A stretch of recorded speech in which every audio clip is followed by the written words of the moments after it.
Hi everybody, I am Lady Stars on Fire. My real name is Michelle Espinosa, and this is the weekly healing messages for February 18th through the 24th.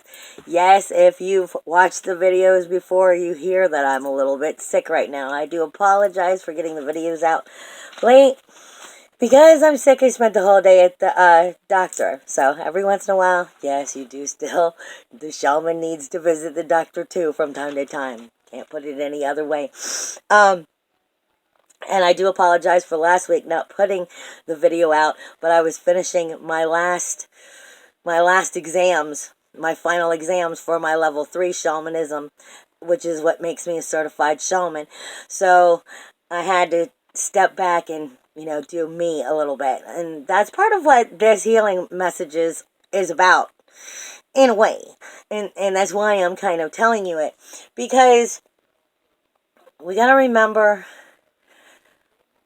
to put ourselves first sometimes. I'm an empath too, so I mean it's easy for us to get out there and want to help everybody else and do good, and try to be good and help everybody else, and then we forget and we put ourselves on the back burner.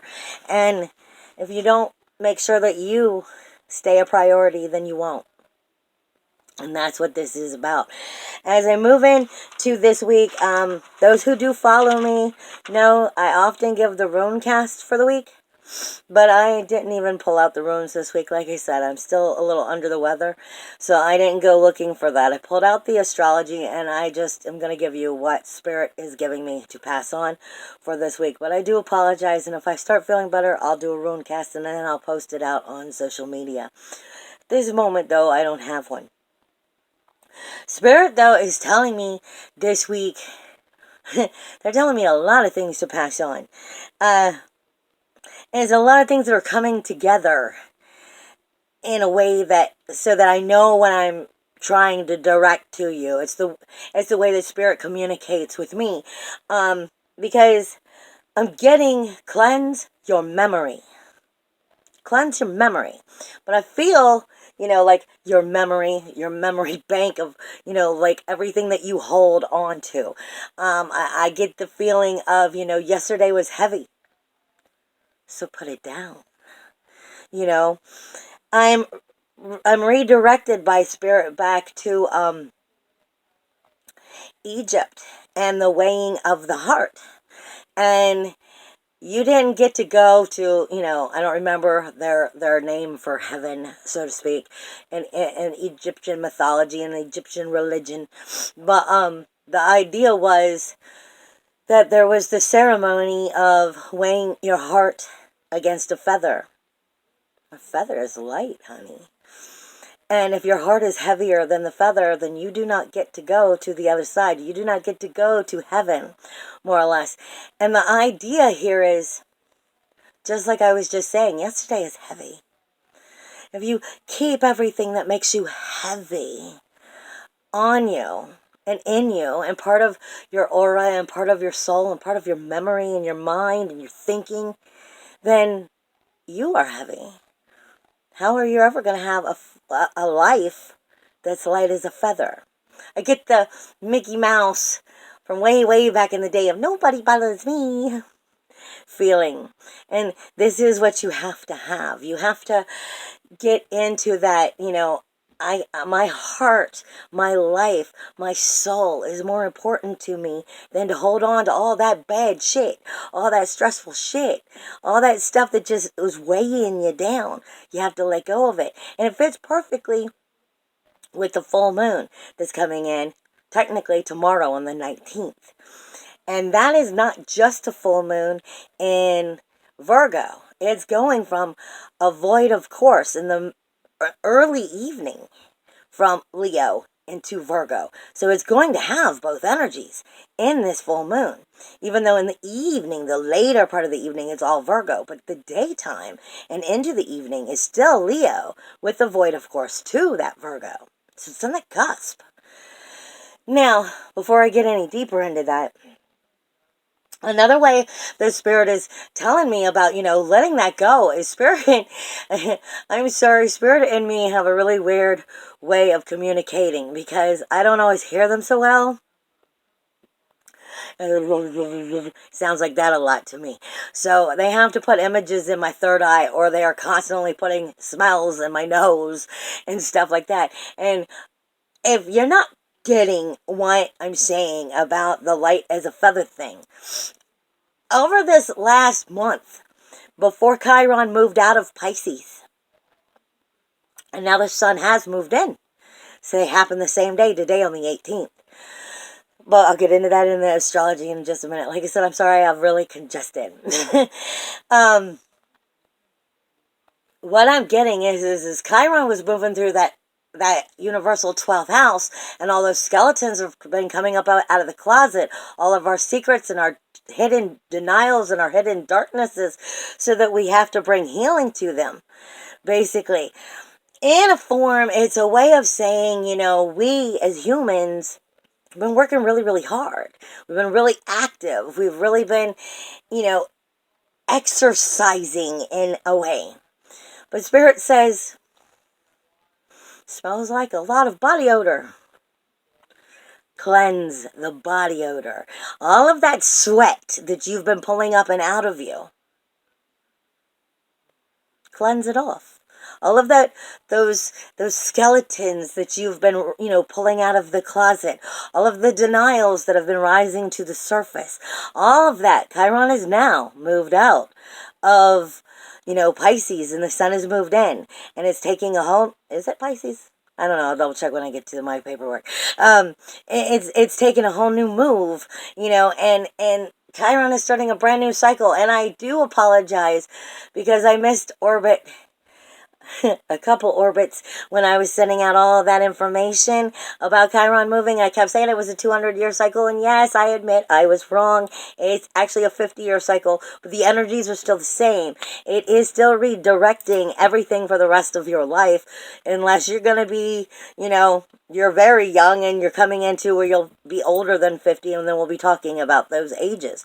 But typically, if you're 30, 40, 50, 60, 70, 80, I mean, we are getting to where you're going to be, for the rest of your life with Chiron moving into a brand new cycle of 50 years of an orbit. So the energy is still the same. What was happening is still the same. I was stretching it out over a much longer period because I missed orbits somehow while I was doing my astrology. Like I said, I've been sick, so I apologize. But Spirit is giving me, with all of this extra exercise and extra energy that's been coming up with Chiron, moving out of that universal 12th house, it's like we've been doing extra exercise. We've been working harder at, getting to the depths of things. So we've been sweating it out of our pores. But it's time to cleanse it and wash it off. It's no longer has to be with us. It's not a thing that we're going to carry with us anymore. Yesterday is heavy. Put it down. This is about cleansing our energy as we move forward. And I'm given, and I always tell everybody it's not my business, what your religion is, or what religion would be right or would be wrong, or if they all have a form of getting us to the right thing. But what His Spirit is giving me is sending me back to King Solomon and the tabernacle and the temple that King Solomon built. The tabernacle was considered the portable sanctuary. The portable sanctuary, and inside of it had the Ark of the Covenant was supposed to be inside of it. It was supposed to be of immense power. Whether it was the portable one or the temple that King Solomon made, the point is, it was the holiest of holies. What they're giving me in this energy is, you have to understand the wisdom that King Solomon had to, take his people through such a long time. But the biggest thing here that I'm getting from Spirit is, like I said, is that BO. Cleanse that energy. Cleanse that aura. This is the holiest of holies, is in you. Whether it was the tabernacle, and it was a portable sanctuary, or it was a palace, only you can destroy the sanctuary that lives within you. Light as a feather.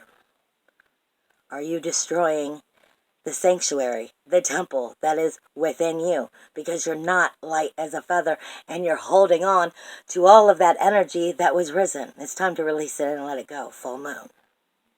Okay, this is about moving to a new stage and a new time.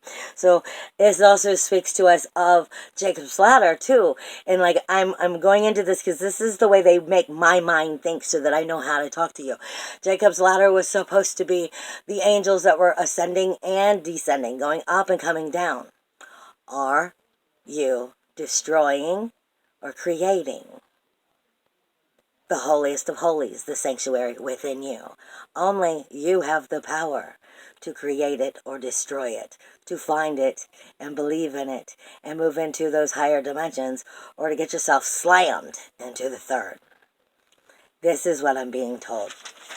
Now, as I move into this week with astrology, we do have the full moon again, which is on the 19th. It is a void, of course, from Leo to Virgo. I believe it moves into Virgo actually at 9:30 at night. So all day long, on Tuesday, where technically the moon is still in Leo. So we're coming from a prideful, dramatic energy that's full of compassion, because the Leo is compassionate. It's all about heart. Everything that the Leo deals with is about heart. But it can be prideful.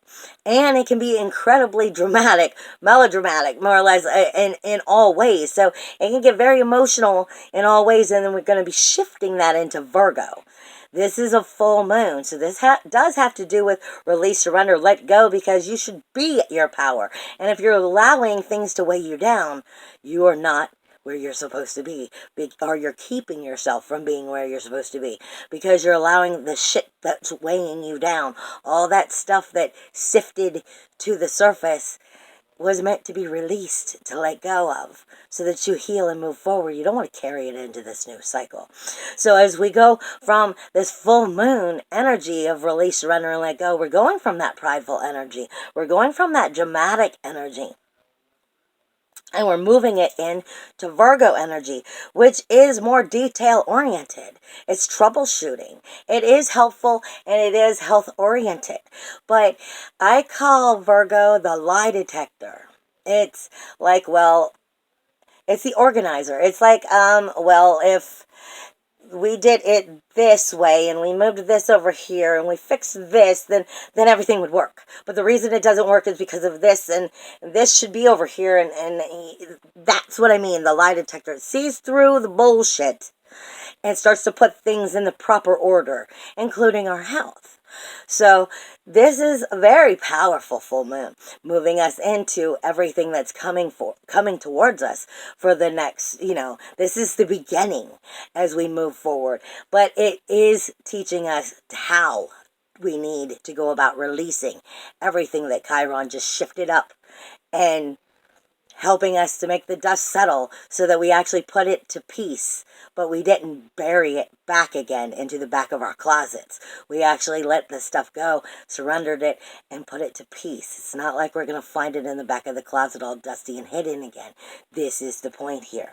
Now, you have all week long another very powerful thing. Like I said, Chiron just moved into Aries. So it's out of that universal 12th house. It's come into that first house. And right now you still have Uranus there, and Eris and Mars for a very short time. I believe. A few days. But Chiron is the wounded healer. He's moved into Aries now. And even though Uranus and Aries is on the other side, that's still speaking to us of our independence, our individuality, our uniqueness, our freedom, and how we can discover ourselves to create that freedom that we desire, how we can lift that independence, how we can bring ourselves into lifting that out of us, how we can find liberation within our life, within the very core of who we are, by being the truth of who and what we are. How are we going to make that happen? It's going to first start off with Chiron cleaning house with those energy points of what Aries is and Uranus is. Because Aries is a very bold, fire-filled energy.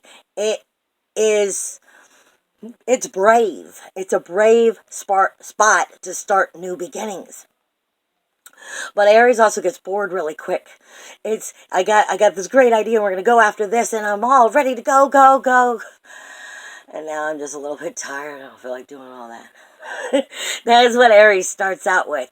And in this energy with Uranus and independence and individuality here, it's also going to be speaking to us of, not getting not getting too comfortable and burned out. You don't want to be burned out. That's the problem. Aries needs a place and energy, like exercising, a way.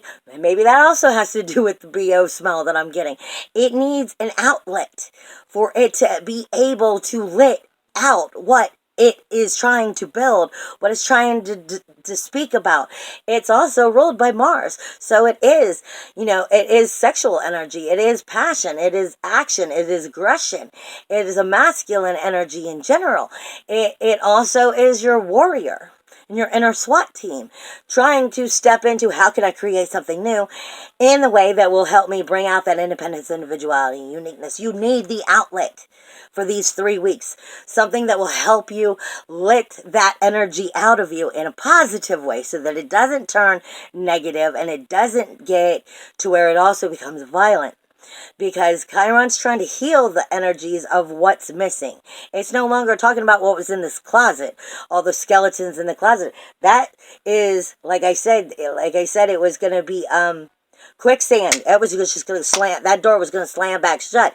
Either you healed it or you didn't. It's about releasing and surrender and letting it go. But now we're moving into how do we take that action, that aggressive energy, that passion, that all of that fire-filled core energy that universally comes with Aries and is speaking to our independence, our individuality, our uniqueness, our inventive self, our freedom. How do we bring all of this? But we must not ignore that it is sitting on top of Eris. Eris is trouble, toil, and strife. So if you're pointing fingers and saying, I'm like this because of this, you are missing the point. You have to be responsible for what your part is in this. And even though somebody else may have done you ugly, that doesn't mean you have the right to continue to be ugly. Point blank. Okay? Now, the other really big thing that's going on this week is Venus is conjuncting Pluto and Saturn all week. It kind of goes conjunction with Saturn at first, and then it shifts further away, and then it goes into more conjunction with Pluto. But that's a very spiritual energy. That's also a sensitive energy. Venus is not love. Venus can be love, it can speak about love, but Venus is our sensitivities, as our emotions, as well as our physical world, our physical self, our physical body. I say all the time, if you put your hand in a hot oven cooking cookies 365 degrees and you grab that pan and you burn the shit out of your hand, that is your Venus telling you don't do that because that shit hurts. It's a lesson. Venus is trying to speak to your sensitivities of what is good for you, what isn't. What is helping and healing you, what isn't. What makes you happy, what doesn't. What pisses you off and why. This is Venus. Venus does have the ability to be charming and cuddle up and get her way, but she also has the ability to be downright evil. Okay, so it depends on the level of the sensitivities. And we're talking about Saturn as rules, walls, and boundaries, and redirecting the energy within them and how to make it right in the outer community. Because that is setting new foundations to build on in our outer community, because that's Capricorn. And then we're also speaking about similar but not quite the same. Pluto is death, decay, and destruction, speaking to that sensitivity of Venus, and it's death, decay, and destruction for renewal, rebirth, and regeneration. So that equals change. What has to change? Because it ain't staying the way it's been. That is Pluto. And we're talking about building a new foundation in that area also, but it's going to be speaking to those sensitivities, pointing out what changes have to take place on both sides. Okay, now, all week long, we have a lot of sextiles, which are actually opportunities that are coming up that can arise, that can be very helpful for us. Now, universally, I tell us all what the universal chart is. Individually, this may be a whole lot different for you if it is your individual chart and you know what houses are, what signs for you directly. But since this is for everybody, I give it universally. Now, all week you have Jupiter, which is in Sagittarius, which is the universal ninth house. Jupiter in Sagittarius speaks to us of your higher self and what your higher self wants, needs, and understands, but you don't. It's your higher self which is trying to give you the knowledge, the understanding, the knowledge of what it is that you must manifest for your higher self to truly become part of your authentic self. Okay? And Jupiter is abundance. It's the magnet. It's the higher knowledge that only the higher self can provide. Okay? And it's speaking to us in that universal ninth house, which is our soul self. As well as, the way we see religion and philosophy and stuff along this line. So, as well as our psychic selves. So Jupiter also is amplifying the psychic ability while Jupiter is here in Sagittarius. Trust me, it is. It's fueling that fire for the whole rest of the year that it's here. Because when Jupiter first moved in, it had a little bit of cleaning house to do. Now it's more of coming around the bend and let me actually start working on getting where we need you to go instead of cleaning out your shit still. We're redirecting in the way of how Jupiter works. When Jupiter first moves in, he's just like any other sign. He has some shit to clean up. He's been in here a hot minute. We're starting to move forward. So we're talking about that higher self, that higher communication with divine that is part of who you are. The holiest of holies is in you. Okay? And it is speaking with Lilith. With Lilith of all things in a sextile. Lilith is the biggest feminist of them all. And that can be a positive energy. Speaking to the outer community of your goals, your wishes, your dreams. And your friends and your memberships. Okay? Because Lilith is, nobody's going to tell me what I will and will not do. And I know exactly who I am, and I know exactly how I feel about it, and don't try to tell me no different. That is the Lilith energy. It can be very egotistical if it's being used for the wrong reason, or if it's getting into a narcissistic energy. But if it's backing up the power of being brave by the Aries energy and helping you move in a positive way, because this is an opportunity here that is helping you to advance yourself, bring yourself closer to the authentic self, and bring it out of you. This is the time for stepping forward. This is a very positive thing. You also have Mercury and Neptune, which is sextiling Venus, Saturn, Venus and Saturn for most of the week, but it will also speak to that Pluto energy. Like I said, that's in a conjunction, Venus, Pluto, and Saturn. So you have Mercury and Neptune sextiling this energy, and Capricorn. Capricorn this week is just off the chain. I'm just telling you right now. Capricorn energy. But Neptune is your communication with the magical world of Neptune. That could be freaking awesome if you're using it in the right way. And this is an opportunity here. So you can be creating something new, even though it's in the universal 12th house. You could be creating something new from learning from what didn't work in the past and making the proper changes and learning how to communicate properly with yourself and others. As you redirect it to that Venus sensitivity, talking to Pluto, death, decay, and destruction for renewal, rebirth, and change, as well as creating new rules, walls, and boundaries in the outer world, as well as with the truth of who you are without getting into denials, stepping out of your denials, and really going after what you desire. This is a very positive thing. But watch Neptune, because Neptune has a way of, kind of twisting things into illusion because he's magic. So you want to make sure that the magician of Neptune is creating proper healthy magic, not ill-watered magic. And as long as you can keep that straight, then your opportunity should be coming your way. Then you also have Vista this week, which is in that universal 12th house also. And it's closer to the sun because the sun just entered on the 18th as well. Vista is closer to the sun than it is Mercury and Neptune, but all of this energy is in that universal 12th house right now. So it is very magical. It is very communicative right now. The sun is also helping us to rise above our denials, our secrets, and step into the truth of who we are and put that shit behind. Basically, Vesta is the soul fire, sticking through, burning through all of the bullshit and helping us find where the soul desire really is. And it is sextiling Uranus and Eris and Mars. So there is your energy for your independence, your individuality, your uniqueness, your freedom, your inventive self. Mars and Aries are coming in with the full moon. For one, it's coming in with the full moon. It's also coming in with, the action, the aggression, the passion, the fire, the sexual energy, the warrior. The warrior princess, more or less, is coming out of us and helping us soulfully go after what we desire. I'm not afraid to stand up and stand in my power.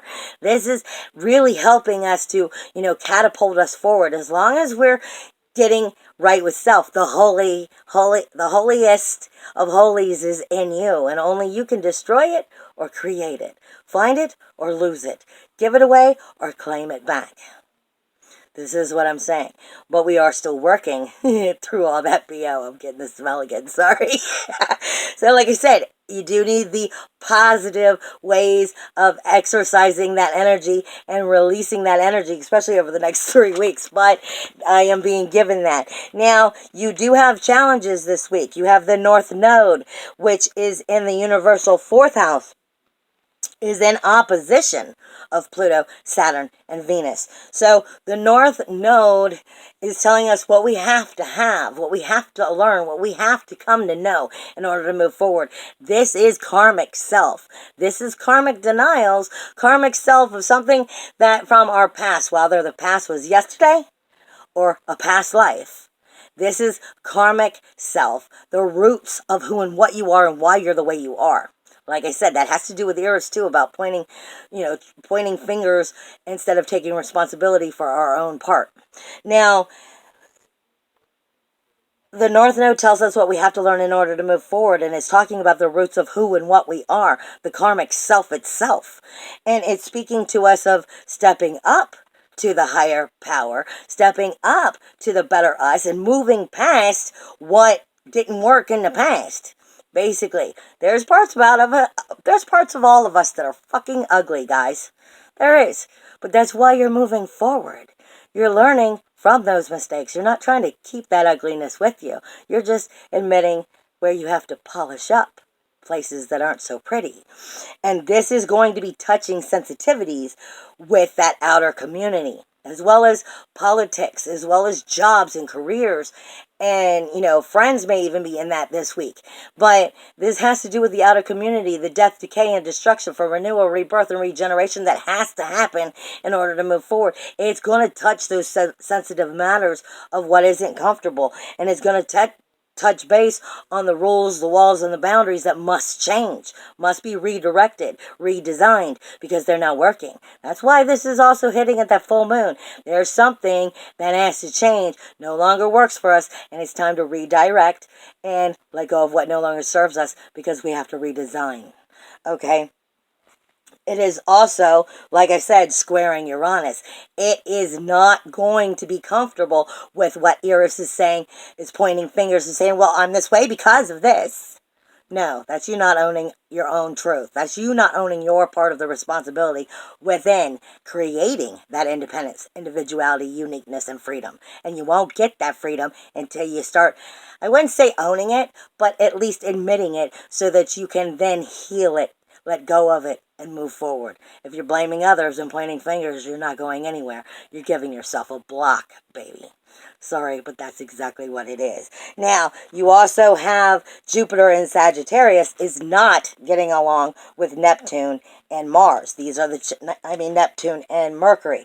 This is why I said in the beginning of this, Neptune is a wonderful energy, but Neptune can jump into illusion, can jump into, let me pretend that it's this way, and as long as I keep telling myself it, then I feel good about it, and I can believe it when you know damn well you can't.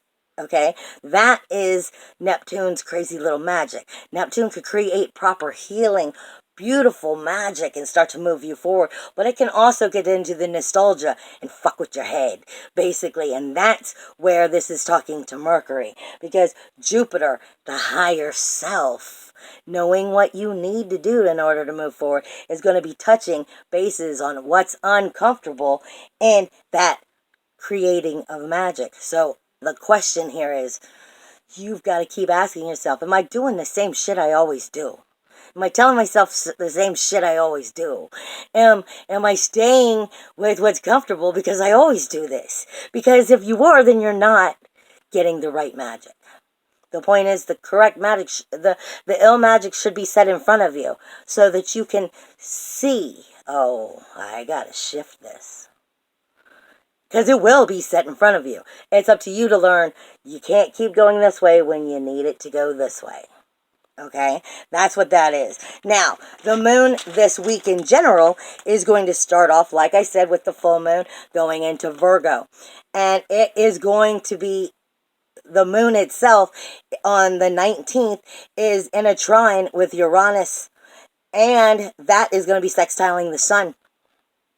So it's really powering up your independence, your individuality, your uniqueness, your freedom.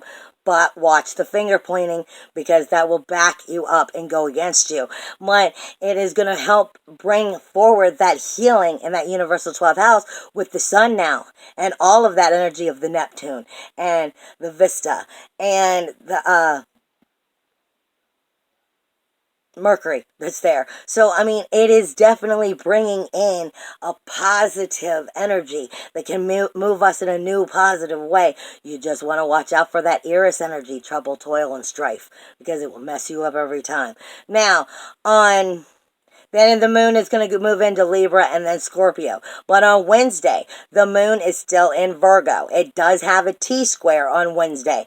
And it is going to be speaking the moon with Mercury, Pluto, and Pisces, as well as with Jupiter and Sagittarius. Now, this is not a comfortable energy.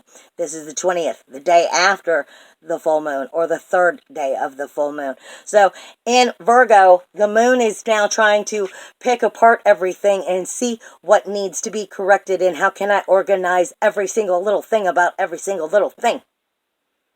Okay, and that's what Virgo is. It's the organizer, and it's also the lie detector. It can see right through the bullshit, and it doesn't know how to go from A to C. It must go A, B, C.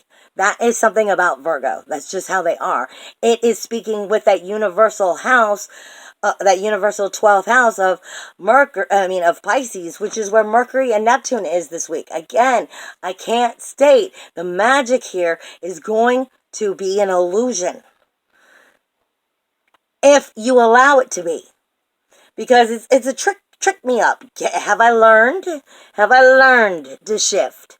Have I learned to release and let go? Because if I haven't learned to do this, then I'm going to be stuck right here, and I got a wall blocking me, because Jupiter is speaking to that energy, bringing the abundance and the higher knowledge in. And it's up to you to go, have I learned, so that I can move forward. If you haven't learned, because you're staying with what's comfortable, with what you know, with what you always do, then it's going to mess with you. Now, you also have the moon is speaking with Pluto and Saturn, but it's going to be speaking in a positive way about setting those new rules, those new roles. Rules, walls, and boundaries. Making the change. But you've got to get out of the nostalgia of doing the same shit you've always done. Now, on the 21st, the moon now moves into Libra. And it is in direct opposition with Chiron. So, your relationship zone on Thursday, the 21st, may be pointing to you about things that are in Chiron's energy.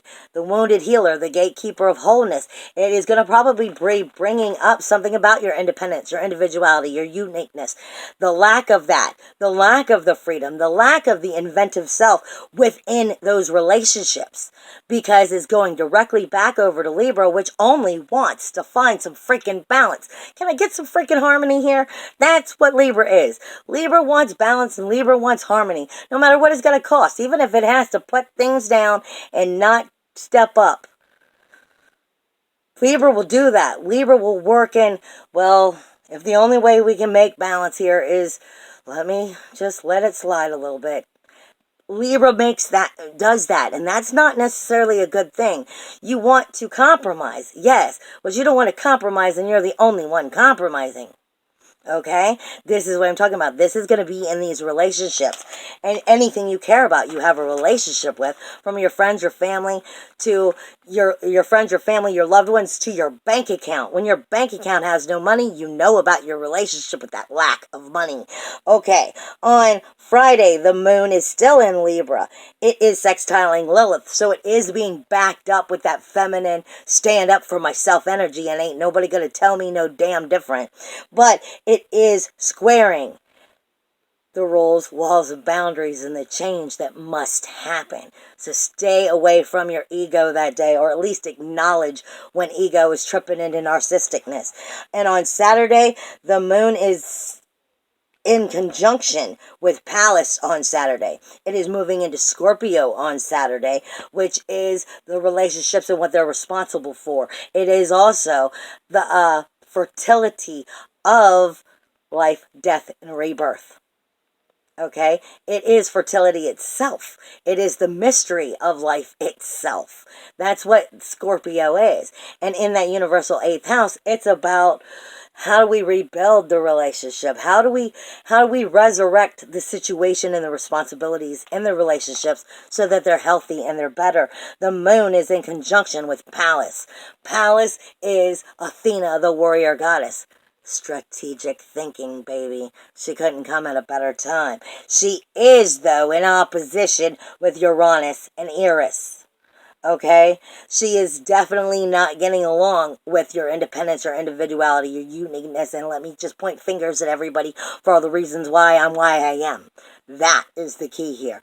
If you're in that narcissistic self of not owning up to your responsibilities, Pallas is not going to be able to help you with that strategic thinking, because she's going to be thinking ill, okay? And that's the important part here, because it is also in a square with the North Node, which is not also getting along with Venus and Pluto that day.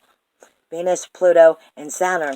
So like I said, the moon is all about on the 23rd, about trying to help you and Scorpio start to resurrect. But if you're coming from, I don't want to change, and I like it this way, and I'm this way because this, and I'm this way because you did me ugly, and I deserve to be this way because, then you're not going to move anywhere. That's narcissistic thinking. That's frightened thinking.